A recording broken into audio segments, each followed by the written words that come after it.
दोस्तों नमस्कार। जैसा कि आपको पता होगा कि केरल, तमिलनाडु, असम और पश्चिम बंगाल में चुनाव हुए हैं और चुनाव के परिणाम भी कल के नतीजों से सामने आ गए हैं। लेकिन दोस्तों इन चार राज्यों में सबसे ज्यादा कोई चर्चित चुनाव रहा है तो वो था तमिलनाडु का। तमिलनाडु का चुनाव इसलिए चर्चित था क्योंकि आपको पता होना चाहिए कि विजय एक्टर जो हैं तमिलनाडु के नए पार्टी की स्थापना करी थी और इस चुनाव में सबसे बड़ी पार्टी बनकर उभरी है। उनकी पार्टी के जो सीट है सबसे ज्यादा तमिलनाडु में आए हैं और अभी के समय में एक्टर विजय जो हैं सीएम रेस में है, यानी तमिलनाडु के अगले सीएम बन सकते हैं। दोस्तों आखिर थलपति विजय जो है, विजय एक्टर जो है, इनकी कई सारे फिल्में आप सभी ने देखी होंगी। साउथ के सबसे बड़े पेड एक्टर में इनका नाम शामिल रहा है और इनकी जो मूवी जो है साउथ में काफी ज्यादा पॉपुलर है। लोग इनको काफी हद तक साउथ से लेकर के नॉर्थ में भी लोग इनको पसंद करते हैं। इनकी काफी ज्यादा लोकप्रियता है। लेकिन दोस्तों मैं आपको बता दूं कि इनकी पार्टी जो है पहली बार तमिलनाडु में चुनाव लड़ी है और पहली बार में ही इतनी भारी मात्रा में सीट लेकर के आई है, चुनाव में जीत दर्ज की है कि अभी के समय थलापति विजय जो है सीएम बनने वाले हैं।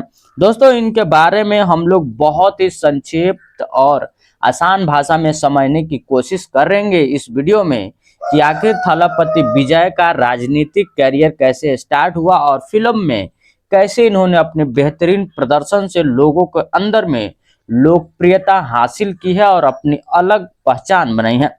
दोस्तों मैं आपको बता दूं विजय थालापति का जन्म 1974 में चेन्नई में हुआ था। पिता एस चंद्रशेखर तमिल फिल्म के इंडस्ट्री के बड़े निर्देशक रहे हैं, यानी इनके पिता जो है एस चंद्रशेखर वो तमिल फिल्मों का साउथ फिल्म की इंडस्ट्री के बड़े डायरेक्टर रह चुके हैं। एक्टर विजय ने 10 साल की उम्र में फिल्म वेत्री से चाइल्ड आर्टिस्ट के रूप में डेब्यू किया था। किसी भी फिल्म में छोटे बच्चों का भी रोल होता है, उनकी महत्वपूर्णता भी उसके रोल के ऊपर डिपेंड करता है। तो 10 साल की उम्र से ही विजय थलापति ने एक चाइल्ड डेब्यू के रूप में आर्टिस्ट के रूप में एक फिल्म से काम किया था। दोस्तों 60 से 70 फिल्मों में लीड एक्टर रहे विजय की थलापति बहुत बहुत बड़ी फैन फॉलोइंग है। दोस्तों 60 से 70 फिल्में इन्होंने की है जिसमें लीड रोल में ये खुद रहा है और इनकी लोकप्रियता और फैन फॉलोइंग बहुत ज्यादा है। विजय की कई सालों तक तमिल सिनेमा का सबसे ज्यादा फीस लेने वाले एक्टर में रहे हैं। ये विजय थलापति जो है साउथ के सबसे बड़े फिल्म के जो पेड एक्टर होते हैं, सबसे ज्यादा पैसे लेने वाले एक्टर हैं, वो लंबे समय तक इनको रखा गया है। 2009 में विजय की मक्काल अयाकम नाम के एक सामाजिक संगठन शुरू किया था। इनके मक्काल अयाकम नामक एक सामाजिक संगठन, एक ट्रस्ट होता है जो लोगों की, जो गरीब लोगों का या फिर जरूरतमंद लोगों के बीमारी से लेकर अन्य कई सारे आर्थिक सहयोग जो है इस संगठन के माध्यम से किया जाता है। दोस्तों साल 2020 में फिल्म मास्टर की शूटिंग के दौरान इनकम टैक्स की इनके घर पर रेड पड़ी थी और साल 2024 में विजय ने सिनेमा से रिटायरमेंट का ऐलान किया था और फिल्म जननायक उनकी 69वीं फिल्म और आखिरी फिल्म मई 2026 में रिलीज होंगी। दोस्तों आपने हाल ही में सुना होगा कि विजय थालापति की फिल्म यानी जननायक जो आखिरी फिल्म होगी जिसमें भी इंस्पेक्टर और नेता के रूप में खुद को प्रदर्शित किया है, वो फिल्म जो है मई 2026 में एक 2 मंथ में रिलीज होने वाली है। ये इनकी विजय थालापति की आखिरी फिल्म होगी। साल 2024 में तमिंगा व्यक्ति करजनम टीवी के नाम की राजनीतिक पार्टी की स्थापना की थी। इनकी पार्टी का नाम है टीवीके।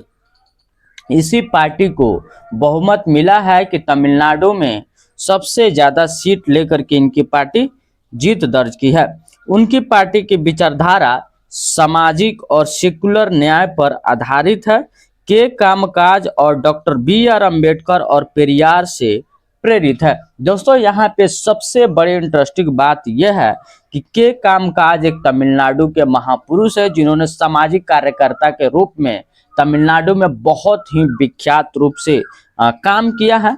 साथ ही डॉक्टर भीमराव अंबेडकर जिसको बाबा साहब बोला जाता है और पेरियार से प्रेरित जो पेरियार हैं वो भी बहुत बड़े महापुरुष रहे हैं बहुजन समाज के।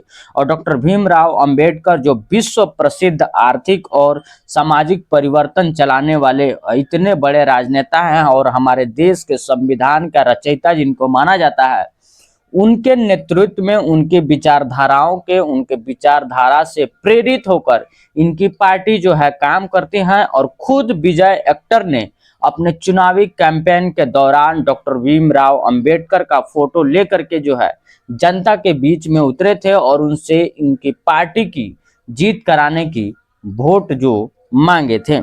साल 2025 में करूर जिले में उनकी रैली में भगदड़ होने से 41 लोगों की मौत हो गई थी।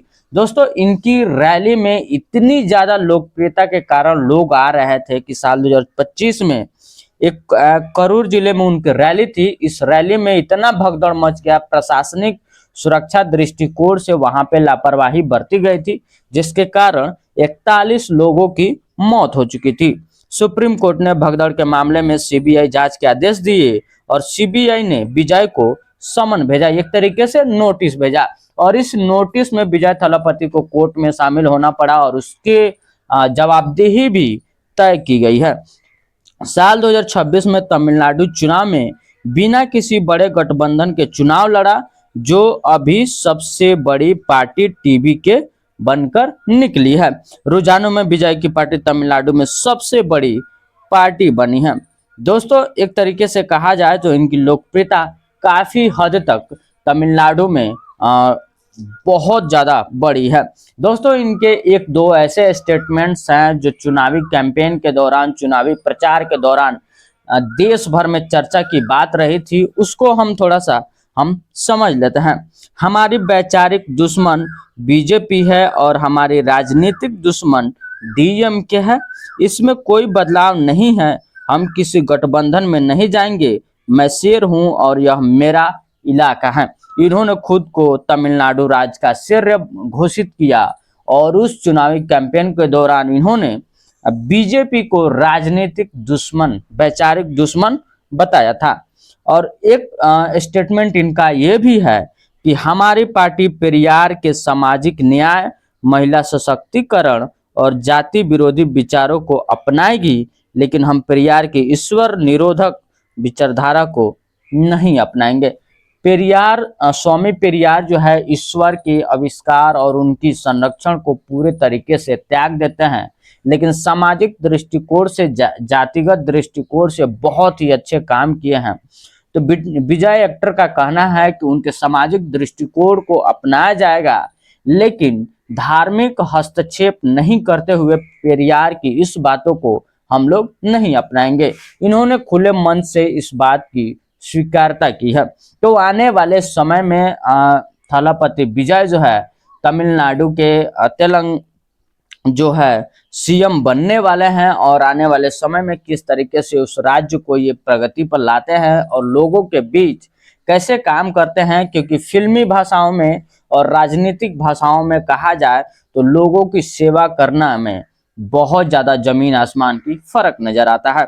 दोस्तों इस वीडियो से आप समझ चुके होंगे कि थलापति विजय की राजनीतिक शुरुआत कैसे हुई और मोटा मोटी तौर पर आप ये भी समझ गए होंगे कि फिल्मी कैरियर से लेकर राजनीतिक कैरियर में किस तरीके से इन्होंने खुद को बदलाव किया है। दोस्तों इस तरीके का वीडियो अगर आप देखना चाहते हैं तो हमारे चैनल को सब्सक्राइब कीजिए और वीडियो लाइक शेयर जरूर कीजिए। साथ ही मैं आपसे गुजारिश करूंगा कि जियो पॉलिटिक्स और नेशनल पॉलिटिक्स संबंधित हर एक खबर और अपडेट के लिए आप हमारे बेल आइकन को दबाइए और वीडियो लाइक कीजिए।